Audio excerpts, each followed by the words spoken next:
Pak, saya ingin bertanya. Ya, silakan ini. Semisal kalau SPS, misal kalau itu kan banyak barang ya Pak ya, dalam suatu supermarket.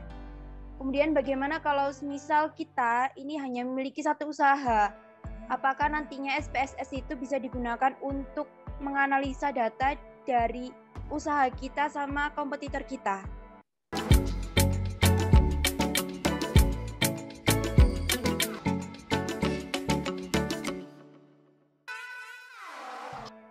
Pada. Jadi saya harap kalian bisa pelajari itu. Kalian buka, kemudian kalau ada pertanyaan baru kita bahas. Karena materi, referensi, video, kemudian video ini kuliah kayak gini saya sudah sampaikan juga. Jadi sebaiknya saya tidak mengulang lagi. Justru kalau saya live on cam seperti ini, saya akan coba satu, menjawab apabila ada pertanyaan yang tidak jelas. Yang kedua, saya akan memberikan materi yang baru yang ada hubungannya dengan bisnis. Jadi kalau yang saya simpan di Spada itu kebanyakan masih murni statistik. Jadi kalau saya live cam seperti ini, saya harapkan saya memberikan sesuatu yang ada hubungannya dengan bisnis, statistik dan bisnis. Bisa dipahami kira-kira yang saya sampaikan? Bisa, Pak. Ya. Oke, jadi kita sepakat kalau memang tidak ada pertanyaan, ya, saya tidak akan live cam seperti ini. Jadi saya, karena materinya sudah cukup lengkap, saya tinggal menunggu kalau ada pertanyaan. Yang kedua, saya akan live cam atau zoom seperti ini ketika nanti saya akan memberikan materi baru yang ada hubungannya dengan statistik. Iya, Pak. Oke. Supaya tidak membuang-buang waktu dan kalian belajar lebih banyak lagi. Ini kelihatan ya, saya share ya. Iya, Pak, kelihatan. Minggu 1 sudah, 2 penyajian data juga sudah, kemudian statistik ukuran pemusatan juga sudah lengkap, materi, video, kemudian ada tugasnya juga. Nah, ini tugas ini jangan lupa dikerjakan, karena saya masih melihat masih sedikit yang mengerjakan tugas. Artinya apa? Artinya juga masih belum banyak yang melihat Spada. Jadi di setiap minggu saya pasang tugas ini untuk ngecek bahwa kalian sudah membaca atau sudah belajar di Spada atau belum. Ya, minggu keempat ukuran penyebaran sudah lengkap sekali. Minggu kelima angka indeks itu juga sudah lengkap. Kemudian minggu keenam deret berkala dan peramalan sudah ada. Minggu ketujuh konsep dasar probabilitas juga sudah lengkap. Minggu ke-8 distribusi probabilitas diskrit juga sudah ada. Minggu ke-9 probabilitas normal juga sudah lengkap.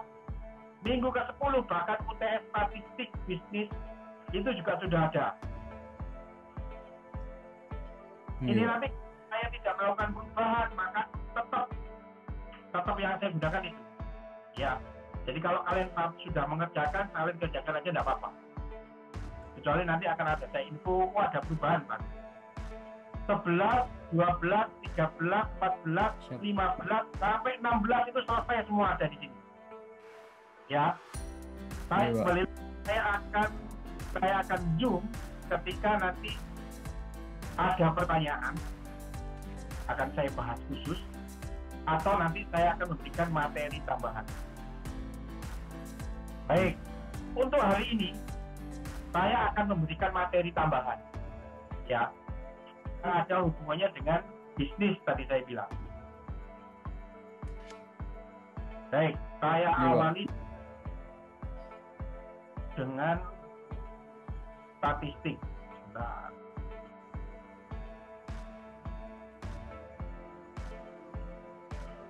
saya awali dengan SPSS.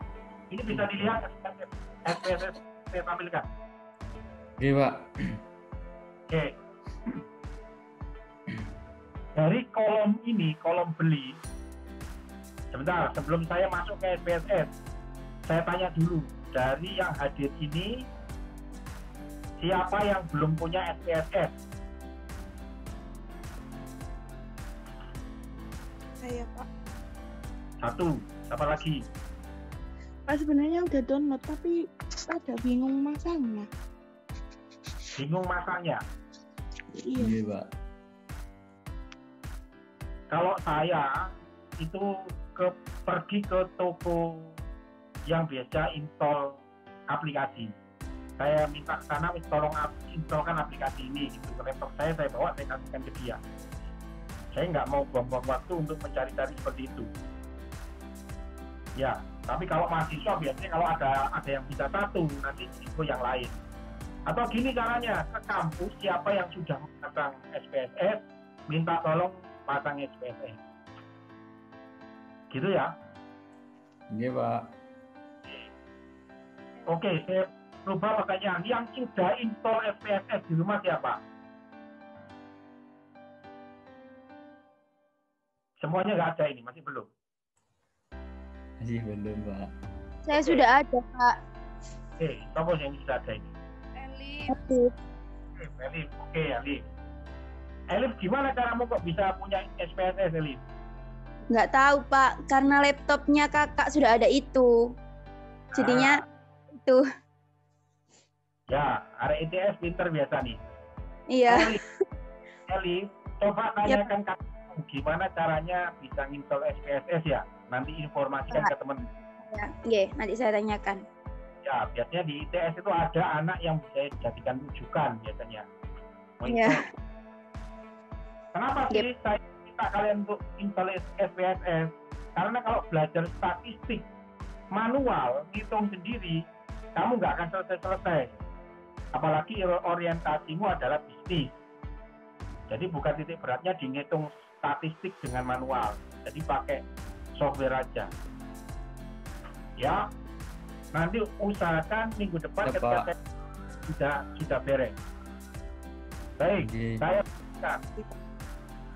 hubungannya dengan ini. Kalian lihat di tabel. Ketika ada data seperti ini anggaplah ini data pembelian. 83 artinya mungkin 83.000. 82, 82.000, 75, 75.000. Ini data pembelian. Mulai 1 sampai berapa ini?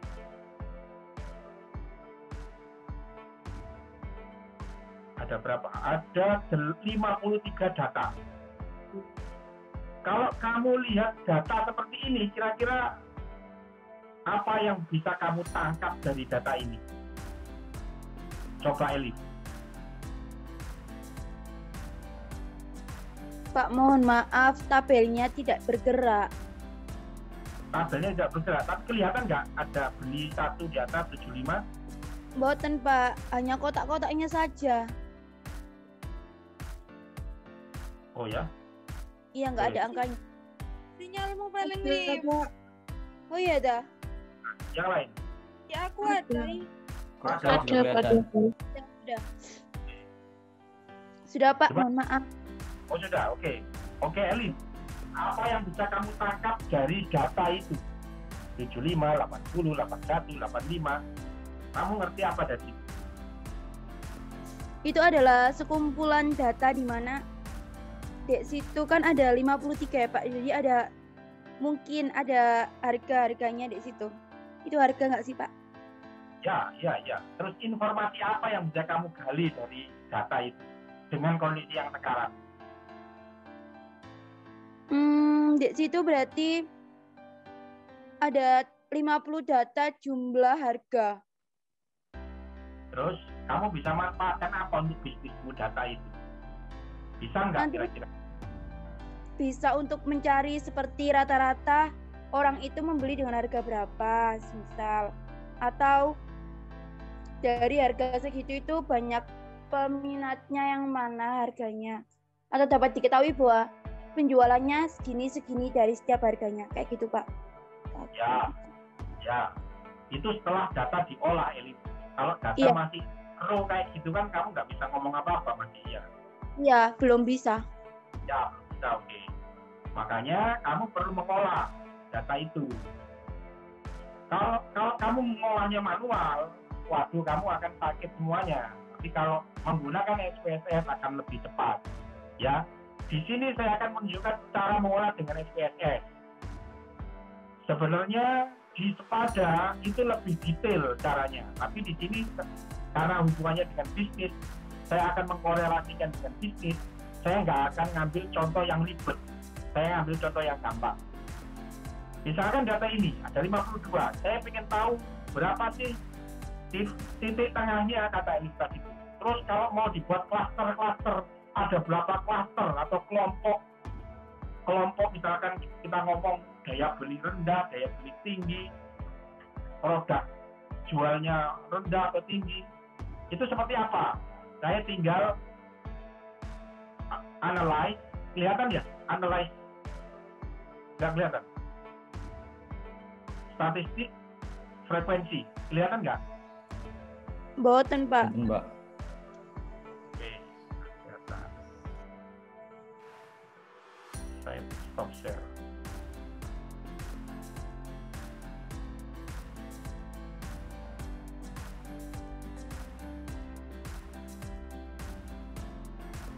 Kalau dari sini kelihatan. Kalau dari sini Kelihatan, Pak. Ini, Pak. analyze, deskriptif, frekuensi. Ya, ntar saya kesinikan berinya, chartnya saya mau baca, continue, oke. Nah, ini dengan cepat saya mendapat informasi seperti ini. Langsung ada klaster-klaster ini. Ada berapa? 1, 2, 3, 4, 5, 6, 7, 8. Dari 52 data tadi itu dikelompokkan menjadi 8 klaster. 8 kelompok. Nih, kelompok pertama frekuensinya 4. Kelompok 2, 7. Ya, dengan gampang kamu akan menalisa. Oh, ternyata di kelompok 83 itu frekuensinya paling banyak. Berapa 83? Ada 12. Ya, dengan mudah kamu bisa mengalokasikan. Iya. Terus kalau ingin tahu median, analisis, deskriptif. Nah, oke.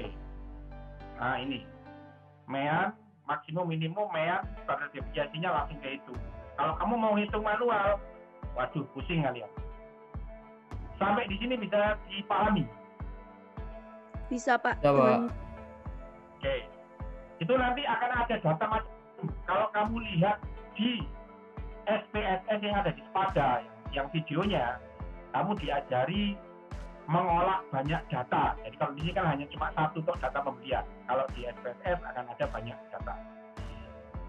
Oke, sekarang saya mau ngajak kalian berbicara tentang agak ke bisnis.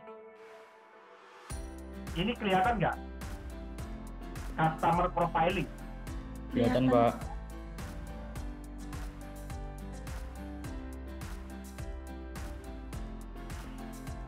Nanti ini akan saya share materi ini artikel. Jadi dia melakukan customer profiling pada supermarket menggunakan algoritma kami dalam memilih produk berdasarkan selera konsumen dengan daya beli maksimum. Apa sih maksudnya? Maksudnya adalah supermarket itu kan memiliki data ya. Data itu didapatkan ketika dia ada transaksi dari konsumen. Mereka juga kadang-kadang punya kartu anggota. Kartu anggota itu menunjuk didapat ada informasi nama, alamat, umur, jenis kelamin, dia rumahnya di mana, punya rumah sendiri apa belum, dan lain sebagainya. Karena begitu mendapat membuat kartu anggota, dia akan berkesempatan untuk ada program diskon. Itu caranya dia untuk mendapatkan informasi dari customer. Nah, informasi ini tadi itu atau data-data ini tadi itu diolah dengan menggunakan, kalau dia ngomongnya dengan algoritma K-means, artinya dari titik rata-rata mean-nya. Sebenarnya itu juga menggunakan statistik, cuma karena dia menggunakan database, mengolahnya, dia ngasih program-program supaya lebih mudah. Jadi tidak perlu masuk ke SPSS dulu. Tapi sesungguhnya dasar menghitungnya adalah sama seperti yang saya ajarkan barusan. Kalau tadi itu saya menggunakan satu data saja, data pembelian.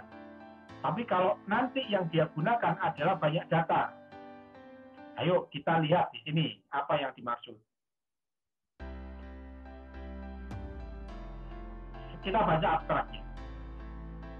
Sebuah supermarket dengan sistem informasi berbasiskan komputer memiliki data transaksi dan data master yang dikelola dengan baik. Manajemen ingin membuat strategi bisnis berdasarkan penambangan historis data transaksi. Jadi kalau bahasa Inggrisnya penambangan ini adalah milling. Jadi orang sekarang mengartikan kalau kita punya database, data customer, itu bisa ditambah atau bisa diambil informasinya untuk digunakan membuat sebuah keputusan-keputusan bisnis. Mereka menyebutnya milling data atau penambangan data. Saya lanjutkan. Penambangan histori data transaksi yang dimilikinya.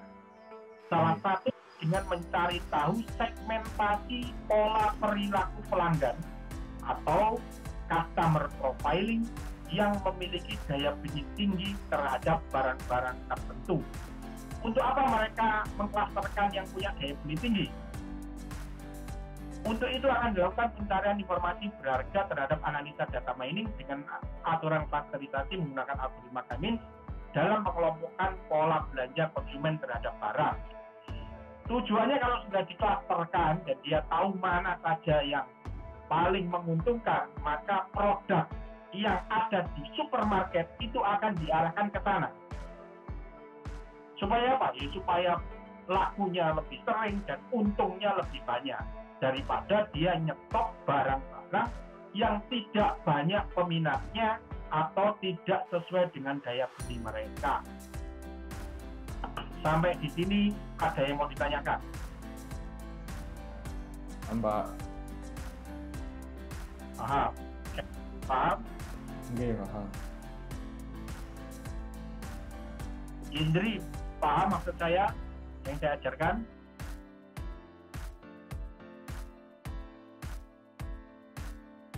Yogi paham Yogi? Iya Pak. Oke, baik.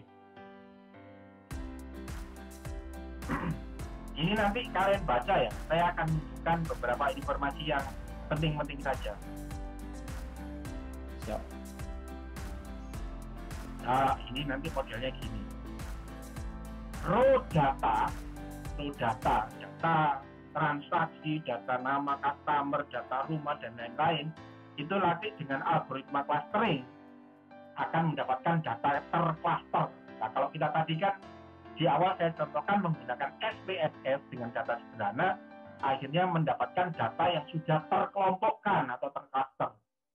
Tadi kan saya contohkan ada 52 data, kemudian pakai SPSS deskriptif, menjadi ada berapa tadi itu? Ada tinggal 5 ya, 5 atau 6 kelompok tadi itu. Ya, Okay. Jadi konsepnya sama. Konsepnya adalah sama. Oke, dia menceritakan tentang K-means-nya itu. Nah, dia akan mulai masuk ke jumlah cluster, tentukan titik pusat. Ini caranya dia. Kita nggak pakai, kalau yang tadi saya tidak pakai ini. Nanti silakan dibaca sendiri. Nah, ini rumus algoritmanya.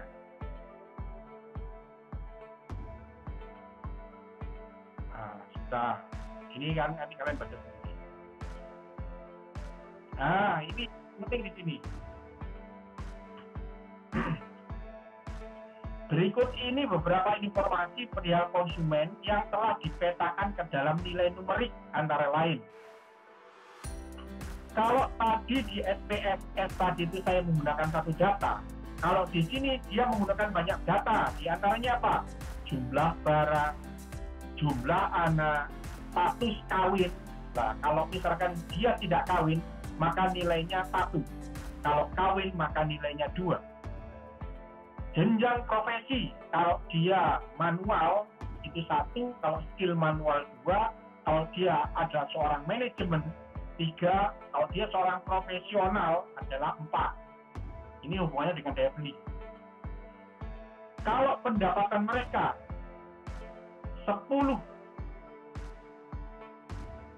sampai 30.000 per hari mungkin ini ya, itu nilainya 30 sampai 150.000 sampai 200.000.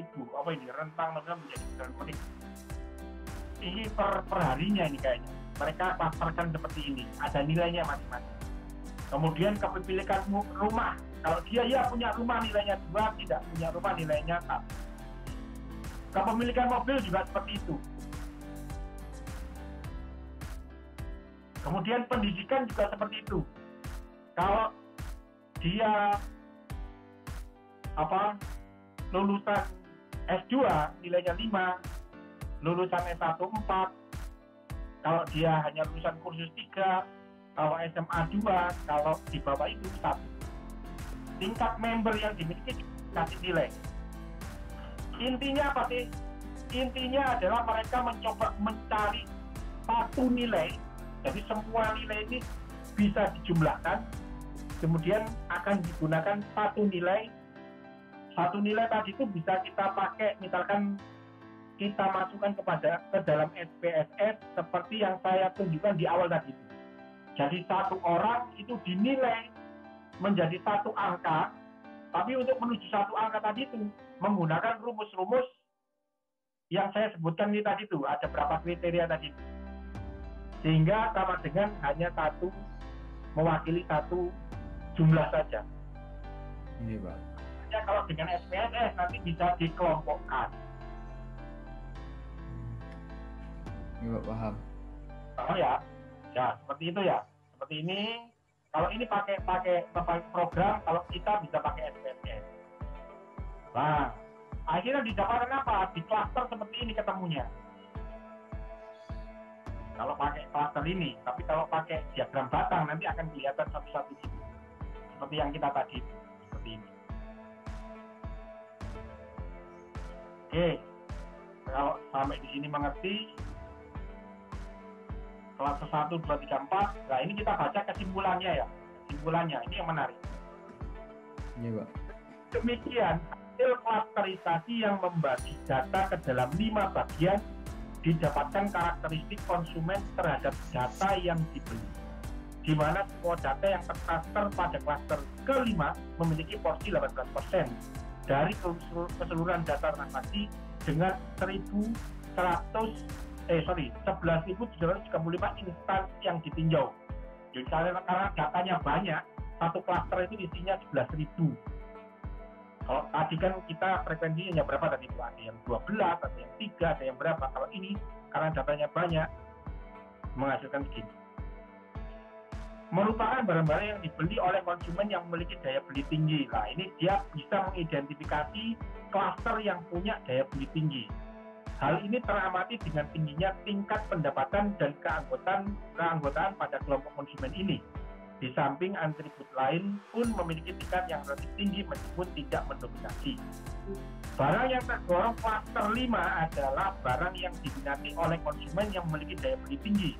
Dengan demikian, menambah pengadaan barang untuk kategori barang ini akan meningkatkan omset perusahaan. Nah, dia sudah bisa menemukan klaster yang paling tinggi. Kemudian dia akan menambah barang-barang yang bisa dibeli oleh klaster ini. Nah, dia mencari apa sih kategorinya? Top 15 item barang yang menjadi pilihan konsumen berdaya beli tinggi dapat dilihat dari tabel 2. Nah, ini berdasarkan data mereka juga. Apa saja itu? Nah, ini Urban Egg Substitute, Atomic White Chocolate Bar, Great English Muffin, bla bla bla bla sampai 15 titik. Ya. Iya, Pak. Ini saya menunjukkan bagaimana statistik itu sangat bermanfaat untuk membuat keputusan bisnis. Paham. Pak, ini ada yang mau ditanyakan, silakan. Mboten, Pak. Paham. Paham. Oke. Ada yang mau ditanyakan? Pak, saya ingin bertanya tentang materi yang kemarin, Pak. Boleh, Pak? Oh jangan, nanti ini terdistrak materi ini nanti. Materi ini saja. Baik, Pak. Terima kasih. Pak, saya ingin bertanya. Ya, silakan ini. Silakan ini. Semisal kalau SVS, misal kalau itu kan banyak barang ya Pak ya, dalam suatu supermarket. Kemudian bagaimana kalau semisal kita ini hanya memiliki satu usaha? Apakah nantinya SPSS itu bisa digunakan untuk menganalisa data dari usaha kita sama kompetitor kita? Oke, pertanyaan bagus. Saya akan menunjukkan data. Ya, bisa dilihat ini. Bisa Pak. Data yang kalian miliki itu bisa kalian analisa. Analisanya, kalau hubungannya itu mengarah ke gender atau laki-laki semua itu, kemudian usia tertentu, pendidikan tertentu, penghasilan tertentu, atau bisa dibilang itu model demografis. Maka yang paling cocok untuk kamu bisnis, kamu besarkan adalah tokonya atau mereknya. Ini dari datamu tadi, Elif, yang kamu cerita, yang kamu punya satu produk tadi itu, lakukan profiling namanya. Tadi kan juga profiling ya, memprofil pelanggan ya. Kamu gunakan itu untuk memprofil pelanggan. Pelangganmu itu modelnya seperti apa sih? Ujung-ujungnya nanti kamu akan buat keputusan apakah saya akan membesarkan brand, merek produk, atau merek toko. Tahu bedanya merek toko sama merek produk? Kalau merek toko, itu kamu membranding toko yang menjual banyak barang. Tetapi kalau kamu membranding produk, itu kamu punya hanya satu produk, tapi kamu jual ke banyak toko orang lain. Bisa dipahami? Bisa Pak. Nah, data yang kamu miliki tadi itu kamu profiling untuk selanjutnya menganalisa apakah saya ini kuat di produk atau seharusnya saya ini membuat toko.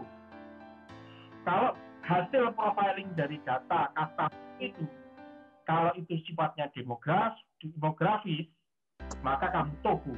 Kalau kamu modelnya itu interest, kok mereka memiliki kesamaan hobi ya? Hobinya apa? Memanah. Oh berarti saya bisa jualan busur, jualan anak panah, jualan baju-baju model panah, bla bla bla bla bla bla. Ini modelnya fan club, komunitas produk populer atau yang memiliki kesamaan interest. Maka yang cocok adalah kamu buat toko. Kenapa Pak? Ya sayang kalau kamu fokus di produk, karena customermu adalah memiliki interest yang sama, kemudian percaya dengan tokomu, dia akan membeli banyak barang dari tokomu itu. Lain lagi ketika produk atau profilingmu itu menunjukkan bahwa yang dibeli adalah barang-barang yang paling laku, yang paling profitable, yang paling reorder tinggi, yang paling memiliki diferensiasi yang kuat. Maka cocoknya kamu hanya pada produk unggulan saja. Ada pertanyaan yang lain? Silakan. Saya ingin bertanya Pak. Ya. Untuk ini kan ada branding toko dan branding produk ya Pak. Nah, untuk teknik yang bagus untuk branding toko ini bagaimana nih Pak dalam meningkatkan demografis interest ini Pak? Branding toko itu, jadi kamu punya toko apa ya, misalkan Toko online, muslim.com Ya. Iya. Itu. Oh bukan japusin.com. Mungkin contohnya kalau mamahmuda.com misalkan. Di situ dia apa? Baju perempuan, jualan lipstik, jualan perlengkapan bayi, jualan apa? Alat-alat kosmetik, jualan hijab dan lain sebagainya. Karena tadi profilingmu menunjukkan bahwa demografisnya itu kuat. Ya, ada banyak variasi gender, usia, bermacam-macam dengan penghasilan yang sangat bervarian. Oh, ternyata produknya bisa diterima dengan secara demografis yang menyebar. Oh ya sudah, tak kuatkan merek tokonya. Kalau ternyata produknya itu hanya di satu itu saja, ya merek produknya yang kamu kuatkan. Gitu cara meningkatkannya gimana ya? Setelah kamu tahu, kamu kuatkan itu ya kamu bisa promosi. Kemudian ada yang namanya customer engagement. Customer engagement itu salah satunya kamu punya kartu. Kamu kasih kartu. Kalau kartu nama itu. Hah? Kartu nama itu. Kartu nama, tapi di belakangnya ada 10 kotak misalkan. Setiap kamu pembelian 30.000 akan mendapat 1 stempel. Setelah 10 ini terisi semua, kamu akan mendapat free 1 produk. Itu ya, juga bisa. Terus keren lagi ada. Kalian harus lepas dari yang namanya jebakan komoditas. Apa itu Pak jebakan komoditas? Maka nih orang jualan telur. Telur berapa sekarang? Ada yang tahu? Telur berapa sekarang? 20 Pak di saya. Kamu jualan telur? Enggak. Sekitar orang jual. Ada lagi yang tahu? 22 Pak. Hah? 22. Oke. Bentar ya, tak tunjukkan ada gambar. Di tempat yang lain berapa? Kalau di saya 22, Pak. 22. Oke. Tak share ya.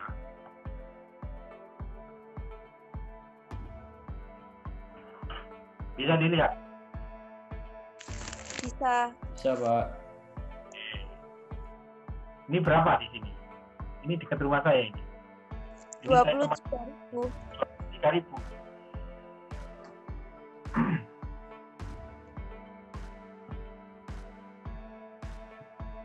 Nah, pembelinya itu laris banget orang ini. Kelihatan ya? Ini saya fotonya ketika saya mau beli, itu saya harus ngantri paling tidak 10-15 menit untuk bisa dilayani orang ini. Rame. Kamu orang sebelahnya ini. Dia sepi banget, bahkan orang mampir aja nggak ada. Ya Allah. Saya tanya ke Pak Telur ini, kamu sehari laku berapa? Dia bilang, saya laku 1 kuintal telur Pak, paling tidak. Nah, ini dia sudah terbebas dari jebakan komoditas. Tadi kan ada yang bilang harganya 20, 21, 22. Dia jual dengan harga 23, tapi ramenya kayak gini. Dan di sekitar lokasi sini, saya sudah lihat, cek. Itu dulu banyak yang jualan telur, tapi sekarang tumbang semua dengan dia. Gimana caranya bisa keluar dari jebakan komoditas? Ayo, ini kan menarik ya. Tahu, bingung Pak. Ayo, silakan. Kalau ada yang kayak kita diskusi bisnis ini jadinya. 1, karena dia, saya hanya menjawab terlepas dari kebijakan komoditas tadi ya. Caranya dia adalah satu, Oke. dia punya branding. Nih ya, brandingnya ya. Yang kedua, dia punya customer engagement. Yang tadi saya cerita, kartu di baliknya ada stempel. Ini stempelnya dia. Kalau dia kotaknya ada 30. Kalau 30 sudah terisi, maka akan free setengah kilo. Kemudian kualitas itu dia jaga. Saya sering melihat dia menggunakan HP-nya itu mintangi satu-satu telur-telur ini. Jadi kalau yang jelek dia sisihkan, nanti dia akan retur kembali ke ini tadi. Tadi kan saya tunjukkan ada gambar suppliernya dia ya. Iya, Pak. Ya. Nah, dia kembalikan lagi ke sini. Jadi mutu dia jaga, dia punya branding, brand image-nya bagus. Kemudian ada customer engagement tadi itu dengan ini orang balik lagi. Pak, pokoknya kalau Bapak beli di atas 30 atau kelipatannya, Bapak akan mendapatkan satu stempel. Padahal 1 kilonya 23 tadi. Jadi paling enggak kalau saya mau beli dapat stempel, saya beli 2 kilo. Pelayanannya sangat bagus, komunikatif dengan pelanggannya, jadi pelanggan puas yang beli banyak. Dan dia terjebak dari jebakan komoditas untuk murah-murahan harga. Padahal harga dia kan tidak paling murah kan, tapi dia paling dicari orang. Karena orang percaya dengan mereknya dia, orang percaya dengan kualitasnya dia, mutunya dia, tidak mengecewakan. Sampai di sini ada yang mau ditanyakan? Mungkin Pak paham. Ya, paham ya? Sip. Kalau ini Oke. nanti saya akan bahas lebih detail tentang telur ini di mata kuliah yang lain tentang bisnis. Saya hanya mengalir dari pertanyaannya Elik.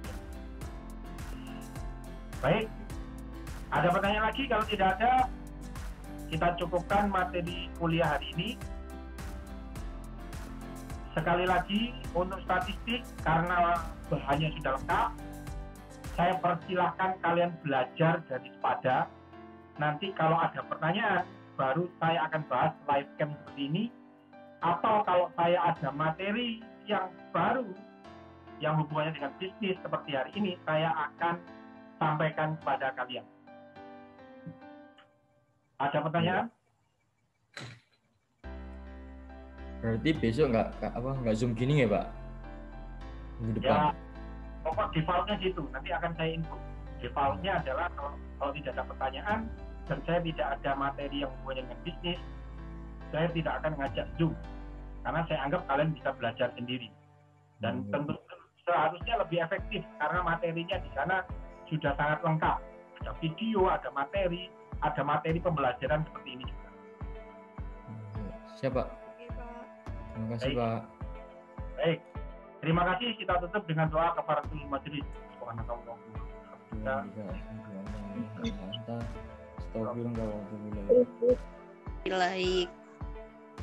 Baik, mohon maaf atas segala kekurangan. Saya akhiri. Assalamualaikum warahmatullahi wabarakatuh.